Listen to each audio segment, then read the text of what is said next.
Assalamualaikum warahmatullahi wabarakatuh. Nama saya Ahmad Maki dengan NIM E1B0241018. Saya di sini mengambil tentang karakteristik perkembangan fisik remaja dan dampaknya terhadap kepercayaan diri. Masa remaja adalah fase perpindahan dari usia kanak-kanak ke dewasa, di mana setiap individu mengalami perubahan dan penyesuaian diri dengan emosi serta pencarian jati diri sendiri. Salah satu hal penting yang berkembang adalah aspek psikososial, mencangkup perasaan, emosi, dan interaksi sosial.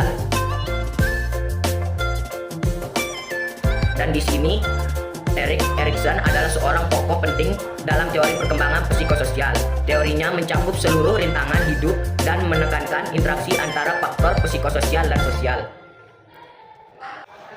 Pertanyaan penelitian. Di sini ditulis faktor apa yang menjadi pendukung dan penghambat implementasi teori psikososial Erik Erikson. Adalah untuk membentuk kepercayaan diri siswa. Dan bagaimana implementasi teori Erikson? Ialah sama juga untuk membentuk kepercayaan diri siswa. Beberapa faktor penyebab krisis kepercayaan diri di kalangan remaja, termasuk tekanan sosial, pengaruh media sosial, ekspektasi akademik tinggi, pola asuh keluarga, dan pengalaman buruk di masa lalu. Tekanan untuk memenuhi standar sosial dapat membuat remaja tidak puas dengan diri mereka. Media sosial juga dapat menyebabkan perbandingan sosial yang negatif. Sementara untuk akademik yang berlebihan dapat meningkatkan kecemasan. Pola asuh yang terlalu keras dapat merusak kepercayaan diri, dan sedangkan pengalaman buruk yang dapat meninggalkan dampak psikologis yang berkepanjangan. Pembahasannya di sini ada seorang anak yang bernama FK.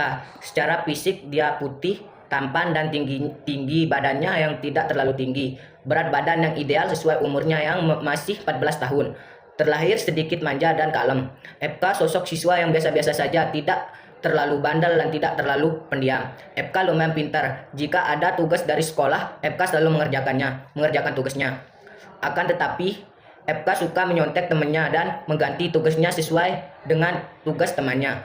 Sifatnya yang penurut membuat FK tergantung pada orang lain, karena yang mengurus segala sesuatu adalah orang tuanya.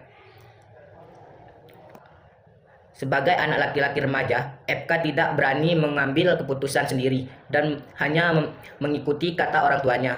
Dan FK berasal dari keluarga yang mampu, di mana orang tuanya selalu memanjakannya dan selalu menuntunkan segalanya. Dan FK memiliki kepercayaan diri yang rendah karena faktor mental dan jarang mengungkapkan pendapat di sekolah atau di rumah. Kesimpulannya, kepercayaan diri adalah keyakinan seseorang terhadap kemampuan dan menilai diri. Individu dengan kepercayaan tinggi cenderung positif, berani mengambil risiko dan menghadapi tantangan. Jika sudah demikian, tiap seseorang pasti dapat lebih percaya diri. Sekian materi yang dapat saya sampaikan, kurang dan lebihnya saya mohon maaf. Assalamualaikum warahmatullahi wabarakatuh.